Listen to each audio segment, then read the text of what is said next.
بسم اللہ الرحمن الرحیم، السلام علیکم۔ میں ہوں سیبی کاظمی، آپ دیکھ رہے ہیں فیس بک اور یوٹیوب۔ 20 دسمبر جمعہ کا دن، جمعہ مبارک آپ سب کو۔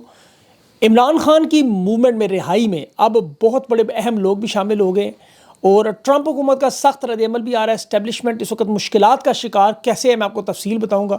26 نومبر کے اسلام آباد معاملے کی تحقیقات بھی امریکہ سے مطالبہ، اور ملٹری اسٹیبلشمنٹ کے ساتھ آج گنڈا پور کی عسکری سول قیادت کا بڑا اجلاس اور اس کی تفصیلات کیا ہیں۔ شہباز حکومت پر شکنجہ بھی، بیرون ملک دوروں کی تفسیر اور جو ملاقاتیں ہوئی ہیں وہ بھی منظر عام پر آئی ہیں اور اس کی تحقیقات بھی شروع۔ سپریم کورٹ کے 3 ججز کی آج ریاست کے حوالے سے انہوں نے واقعی منجی ٹھوک دی۔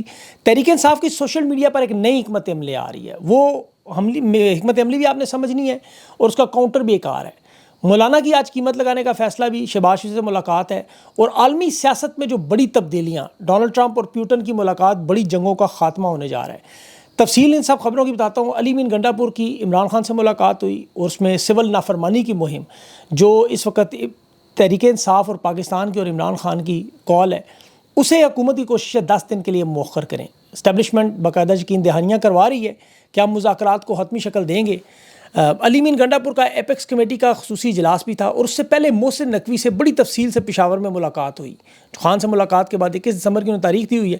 یہ بیک ٹو رابطے علی مین گنڈا پور سے ہو رہے ہیں بڑے ہائی لیول پر، اور یہ خود ٹاپ لیڈرشپ نے مجھے بھی کنفرم کیا ہے۔ اب تحریک انصاف کے جو کارکن ہیں، عوام ہیں، انہیں شدید تحفظات ہے کہ محسن نقوی وہی شخص تھا جس نے 5 منٹ کے اندر احتجاج ختم کروانے کا کہا اور پھر وہی ہوا، گولیاں چلیں۔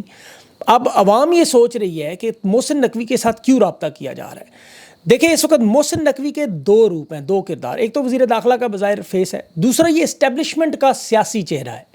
اسٹیبلشمنٹ سے بات چیت کرنے کے لیے محسن نقوی جیسے لوگوں کو ہمیشہ، آپ ماضی میں مارشل لا کے دور سارے اٹھا کے دیکھ لیں، سیاسی چہرے کے طور پر جیسے ضیاء الحق کے دور میں نواز شریف یہ کام کرتا رہا، مشرف کے دور میں چودھری شجاعت یہ کام کرتا رہا، ذوالفقار علی بھٹو ایوب خان کے لیے کرتا رہا، تو یہ چہرے ہمیشہ سامنے رکھے جاتے ہیں، یہ ضروری ہیں۔ اس کی وجہ کیا ہے کہ سول نافرمانی اور فورن ریمیٹنس کے حوالے سے جو کال ہے 10 دن کے لیے مؤخر کیوں کروانا چاہتے ہیں، یہ وقت کیوں حاصل کرنا چاہتے ہیں۔ ایک تو یہ امریکہ کے ساتھ جو وہاں لابنگ کر رہے، دوسرا جو اوورسیز پاکستانیوں نے اور پاکستانیوں نے اس وقت اسٹیبلشمنٹ اور حکومت کی معاشی گردن پر اپنا پیر رکھ دیا ہے۔ میں آپ کو اس کی تفصیل بتاؤں۔ دیکھیں، 2024 ختم ہونے والا ہے، 2025 میں 24 ارب ڈالر کا قرضہ واپس کرنا ہے، صرف سود اور قرضے کی ادائیگی، یعنی 3 ارب ڈالر مہینے کے حساب سے انہوں نے یہ سود ہر صورت میں دینا ہے۔ اور خزانے میں کتنے پیسے ہیں؟ 12 ارب ڈالر، 4 ارب کمرشل بینکوں کے ڈال دیں تو 16 ارب۔ اب یہ زر مبادلہ کے حالات ہیں جو کہ اس وقت 3 مہینوں کی امپورٹ کا بل نہیں بن رہا۔ اکتوبر میں انہوں نے 5 ارب دیا، ستمبر میں 4.5 ارب، اور یہ بڑھتا جا رہا ہے۔ اب 3 مہینے کے امپورٹ بل، دالیں، چینی، سبزیاں، یہ دینے پیسے ہیں، اور اوپر سے سعودی عرب نے اثاثے ان کو دینے کے باوجود، بیچنے کے باوجود، حالت یہ ہے کہ فروری کے مہینے میں IMF کی دوسری قسط اور سعودی عرب تیل کی ادائیگی مؤخر کر رہا ہے۔ شرائط جب تک IMF کی پوری نہیں ہوگی، جو پوری کرنا ناممکن ہے، کیونکہ دیکھیں یہ پہلے مرحلے میں ہی ناکام ہو چکے ہیں۔ 1200 روپیہ ٹیکس اکٹھا کرنا، معاشی اصلاحات کے نام پہ 4 صوبوں سے بجٹ میں سرپلس اضافہ کرنا ناممکن ہے۔ توانائی کے منصوبے میں چین کے انڈیپینڈنٹ پاور پرووائڈرز کے ساتھ اثر نو معاہدے کرنا، یہ ہو ہی نہیں سکتا۔ اب سول نافرمانی کی کال یا اوورسیز کی طرف سے بھیجے ہوئے ریمیٹنس کی 10% کی کمی، حکومت دیوالیہ ہو جائے گی، اور یہ اب کسی صورت میں افورڈ نہیں کر سکتے، یہ معاملہ آگے بڑھ نہیں سکتا۔ اس لیے ان کی مجبوری ہے کہ اڈیالہ جیل کی طرف جا کے خان کی طرف منت ارلا کرنے۔ حکومت مجبور اسی وجہ سے، یہ اب اس راستے پر کیوں چل رہے ہیں جو مریم نواز نے بتاتی رہی، وہ ایک راستہ اسرائیل کی طرف بھی جاتا ہے مصر سے ہو کر۔ اب اسی سلسلے میں دیکھیں، ماضی میں بھی نواز شریف خاندان ہمیشہ عمران خان کی اسرائیل مخالفت کو کیش کرواتا رہا کہ دشمن کے دشمن کو دوست بنا لے۔ پہلے بھی حکومت میں آنے کے لیے اسرائیل کے کہنے پر یہ جو بائیڈن حکومت کا یہ رجیم چینج آپریشن تھا، اب یہ ڈونلڈ ٹرمپ کی ایڈمنسٹریشن کو یہ باور کرانے کی کوشش کر رہے ہیں کہ اگر اسرائیل کے ساتھ ہمارے تعلقات بہتر ہوئے تو پھر ہم ٹرمپ کی ایڈمنسٹریشن پہ بھی دباؤ بڑھیں گے۔ لیکن یہ نہیں پتہ کہ اب جتنے کے جتنے اس وقت لوگ آئے ہوئے ہیں وہ ہندوستان کی طرف جھکاؤ زیادہ رکھتے ہیں، اس خطے میں چودراہٹ میں ہندوستان کو لانا چاہتے ہیں، اور پھر اوورسیز پاکستانیوں نے جو مہم بڑے عرصے سے شروع کی تھی وہ کامیاب ہو چکی ہے۔ یہ اکثریت کو قائل کر چکے ہیں کہ عمران خان کی رہائی آئین، جمہوریت اور انسانی حقوق کے ساتھ جڑی ہوئی ہے، اس لیے اب یہ لوگ پیچھے ہٹ نہیں سکتے۔ دنیا بھر سے پارلیمنٹیرین اس میں شامل ہو چکے ہیں۔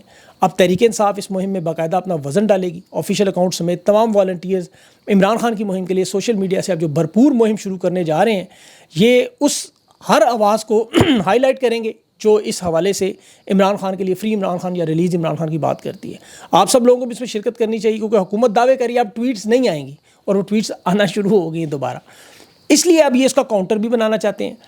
اور دیکھیں یہ جو عمران خان کا معاملہ ہے، جو بھی اس کے ساتھ جڑتا ہے وہ شہرت کی بلندیوں تک پہنچتا ہے. خان جیل میں، آپ دیکھ لیں اس کا ٹویٹر اکاؤنٹ، دسمبر 2022 سے اب تک عمران خان کے 36 لاکھ فالوور کا اضافہ ہوا. اس کے جو مخالف ہیں عمران خان کے باقی، وہ اس کے اشر و اشیر بھی نہیں ہیں. ان کے اکاؤنٹس کا پوسٹ مارٹم اگر آپ کریں 100% پاکستان کی عوام ہے تو 75% عوام عمران خان کے ساتھ کھڑی ہوئی ہے. باقی 25% مولانا فضل الرحمان، مریم نواز، نواز شریف، شہباز شریف، ساروں کو اکٹھا ملا لیں تو 9 لاکھ لوگ بھی نہیں 2 سال میں آئے. عمران خان جینونلی قدرتی طور پر پاکستان کا مقبول ترین رہنما ہے. اس کی مثال رچرڈ گرینل کو دیکھ لیں آپ. اس نے ایک رہائی کی ایک ٹویٹ کی، وہ 1.12 کروڑ لوگ دیکھ چکے ہیں. اور اس ٹویٹ کے بعد پھر سارے پارلیمنٹیرین نے اپنا حصہ ڈالنا شروع کر دیا، کیونکہ سیاستدان کے لیے تو شہرت آپ کو پتہ ہے بڑا اہم ہے. وہ تو چاہتے ہیں کہ ان کا بیانیہ پوری دنیا میں جائے. اور رچرڈ گرینل کی ٹویٹ تو ٹرمپ کی ساری ایڈمنسٹریشن فالو کر رہی ہے کہ بھئی ایسا ہوا کیا کہ یہ پوری دنیا میں راتوں رات سیلیبریٹی بن گیا. آپ جا کر دیکھیں ان سب لوگوں کے ٹویٹر پر عمران خان فری اور عمران خان ریلیز دنیا کا بڑا ٹرینڈ ہے. اور ابھی تو یہ ایلان مسک تک جب یہ معاملہ پہنچے گا تو پھر یہ دباؤ اس لیول تک پہنچ جائے گا کہ ان سے کنٹرول نہیں ہوگا. اب اسٹیبلشمنٹ نے خصوصی طور پر میڈیا مالکان کو، ان صحافیوں کو حکم دیا کہ اب آئندہ آپ نے کسی بھی ٹرمپ ایڈمنسٹریشن کی سرکاری یا اہلکار کی ذاتی توہین نہیں کرنی، کوئی ذاتی حملہ نہیں کرنا.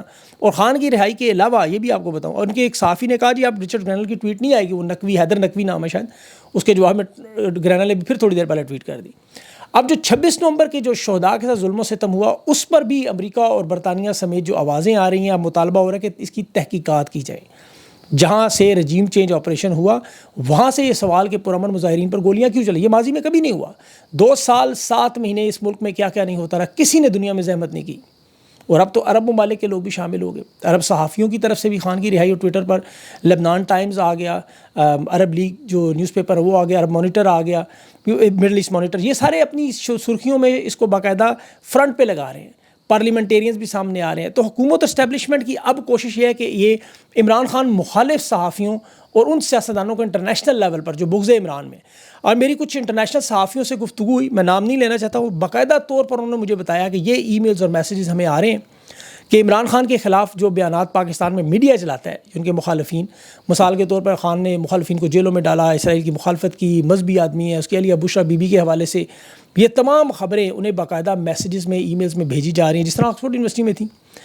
اب یہ صحافی آگے سے ان کا مذاق اڑا رہے ہیں، کیونکہ ان میں سے ایک بڑی اکثریت ان صحافیوں کی ہے جو پاکستان میں الیکشن کور کر کے آئے ہیں، وہ اپنی آنکھوں سے سب کچھ دیکھ کے آئے ہیں، اس لیے وہ اس کو تسلیم کرنا نہیں چاہتے. کچھ عمران خان کو ماضی سے جانتے ہیں. اس کے باوجود ابھی ایک انٹرنیشنل صحافی نے مجھے حنیف عباسی کے کیس کا بھیجا، میں بڑا حیران ہوا. اس نے کہا یہ دیکھو رات کے ٹائم اس وقت عدالتیں کیوں کھلی تھی. پھر میں نے اسے پوری تفصیل دی کہ عدالت کا ٹائم جو ہے 5 بجے تک تھا، 5 بجے تک پوری سماعت ہوئی، اس میں لائیو کوریج بھی تھی، تمام صحافی بھی موجود تھے، پورا عملہ بھی موجود تھا.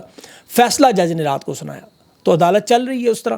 اب جو ہو رہا ہے وہ تو دنیا کی تاریخ میں کبھی ایسے نہیں ہوا. پھر میں نے اسے یہ بھی بتایا دیکھو خان کے اوپر 278 کیسز انہوں نے بنائے، خان کی بیوی کو بھی جیلوں میں ڈالا، بہنوں کو بھی، لیکن جتنے الزامات یہ آپ کو بھیج رہے ہیں ان میں سے ایک بھی ایسا نہیں جس پہ انہوں نے ان الزامات کی روشنی میں کیس بنایا ہو. حکومت کے پاس سارے ریسورسز ہیں، وہ چاہیں تو ملک ریاض سے وہ ہیرو جواہرات اور سیٹ لینے کے الزامات پہ کیس بنا دیں، لیکن نہیں بنا سکتے. انہوں نے عدت جیسا گھٹیا کیس بنا دیا لیکن یہ نہیں بنائے. ابھی اٹارنی جنرل عرفان قادر، آپ کو پتہ ہے پاکستان کا پڑھا لکھا بندہ، اٹارنی جنرل رہا، 190 ملین پاؤنڈ کیس میں حسن نواز نے ڈبل قیمت سے ملک ریاض سے پراپرٹی جو خریدی، جیسے شریف خاندان تسلیم نہیں کرتا رہا کہ عمران خان کی حکومت وہ پیسہ لے کر آئی اور سپریم کورٹ میں آیا. یہ کہہ رہا ہے جی وہ پیسہ سپریم کورٹ میں کیوں آیا، اسٹیٹ بینک میں کیوں نہیں آیا. بھائی دونوں ریاست کے ادارے ہیں، عمران خان کی ملکیت نہیں ہے. لیکن یہ عمران خان کو 14 سال کی سزا صرف اس بات پہ دینا چاہتے کہ یہ پیسے اسٹیٹ بینک میں کیوں آئے، یہ سپریم کورٹ میں کیوں آئے، اسٹیٹ بینک میں کیوں نہیں آئے. یہ اٹارنی جنرل کی حالت ہے، آپ اندازہ کریں. اور پورا پاکستان اس بات پہ متفق ہے کہ خان کرپٹ نہیں ہے، ساری دنیا جانتی ہے، اس کے دشمن بھی مانتے ہیں. لیکن یہ بھی سارا پاکستان کہہ رہا ہے کہ 14 سال کی سزا ٹرائل کورٹ سے ہوگی. حالانکہ ان ٹرائل کورٹ کی سزاؤں کی کوئی اہمیت نہیں، یہ تو اسی منصوبے کا حصہ ہے. بلکہ خان کے ساتھ جڑے ہوئے ہر شخص کے ساتھ انہوں نے وہی کی. ابھی حفیظ اللہ نیازی صاحب آپ کو پتہ جو کالم لکھتے ہیں، وہ موجودہ آرمی چیف کی شان میں قصیدے لکھتے ہیں، خان کی مخالفت کرتے ہیں، لیکن آج خود کہہ رہے ہیں کہ میرے بیٹے حسان نیازی کو صرف اس وجہ سے سزا ہے کہ وہ خان کا بھانجا ہے. اسی طرح جو خان کے ساتھ کھڑے لوگ ہیں، خان کے ساتھ کھڑا ہونا کوئی آسان کام تو ہے نہیں. اور خان کے اوپر جتنے کیس بنائے انہوں نے، وہ سارے کے سارے اس وقت جب عمران خان خود غیر قانونی حراست میں موجود، سپریم کورٹ ڈکلیئر کر چکی ہے. لیکن یہ سزائیں اسی منصوبے کا حصہ ہیں. اور سیاسی سزائیں تو دیکھیں حالات کے مطابق ہوتی ہیں، حالات بدلتے ہیں، سزائیں بھی بدلتی ہیں. یہ آپ کے سامنے انشاءاللہ حالات جو بدلنے جا رہے ہیں اس میں آپ کو نظر آج تو سپریم کورٹ کے سینئر جج خود کہہ رہے ہیں، اطہر من اللہ کے الفاظ سنیں آپ، کہ پوری کی پوری ریاست حکومت گرانے میں مصروف ہے، حکومت لانے میں مصروف ہے. ادارے سیاسی مخالفین کے پیچھے لگے ہوئے ہیں. آئین پہ کوئی عمل ہی نہیں کر رہا. اور پھر اگر ریاست کی تو بات ہی نہ کریں, یہاں 3 وزیر اعظم مار دیے گئے, ان مقدمات کا کسی کو نہیں پتا. سندھ اور پنجاب کی پولیس خاص طور پر اس کی کارکردگی کا پول بھی آج سپریم کورٹ کھول رہی ہے کہ یہ باقاعدہ پولیٹیکل انجینئرنگ میں ملوث ہے, فل کے فل. اسی لیے آج ان اداروں پر کوئی یقین کرنے پر بھی تیار نہیں. اچھا, ایک طرف تو یہ ادارے پاکستان کے جو لوگوں پر ظلم کر رہے ہیں, ابھی مجھے بہت ساری ای میلز اور میسیجز آتے ہیں. دیکھیں اس میں حیران ہوں, جو شاہ سے زیادہ شاہ کے وفادار, اس میں پولیس اور سرکاری ادارے تو ایک طرف, یہ پرائیویٹ کمپنیوں کی اگر بات کریں, چھوٹے چھوٹے مینیجر لیول کے لوگ, یہ اپنے اہلکاروں کو نوکریوں سے نکالنے کے لیے کیا بہانہ استعمال کریں کہ تمہارا سوشل میڈیا چیک کیا ہے, تم تو فوج پہ تنقید کرتے ہو, تم عمران خان کی حمایت کرتے ہو, تو ہم نوکری سے نکال دیں. مطلب یہ چھوٹے چھوٹے فرعون اور یزید اور نمرود بن گئے ہیں ہر جگہ.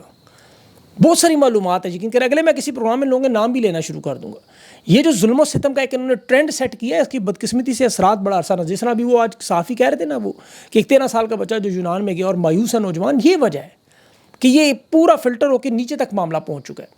لوگوں کی جان مال اور عزت کی انہیں کوئی پرواہ نہیں, صرف اور صرف سسٹم بچانے کے لیے تباہی اور بربادی. اب میں آپ کو ایک اور مثال دوں. ابھی دیکھیں کورم ایجنسی میں, پارا چنار میں, جو شہادتوں کا معاملہ, دونوں طرف سے دونوں مسالے کے لوگ آپ کو پتہ ہے وہاں شہید کیے جا رہے ہیں. اب یہ میں بات بتانا نہیں چاہ رہا تھا, لیکن تحریک انصاف جب پارٹی آپ کو پتہ ہے بین کی نشان چھینا گیا, مجلس وات مسلمین, اس میں تحریک انصاف کو مرج کرنا تھا. ظاہر مخصوص نشستوں کا معاملہ تھا, جو آج غدر مچی ہو سکتا ہے آپ کو نظر ہی نہ آتی, وہ تحریک انصاف میں چلے جاتے. علامہ ناصر عباس کو انہوں نے باقاعدہ دھمکی دی تھی کہ اگر آپ نے تحریک انصاف کی پارٹی سنبھالی تو پھر پاکستان میں وہ قتل عام مسلک کے نام پہ ہوگا کہ آپ سوچ نہیں سکتے.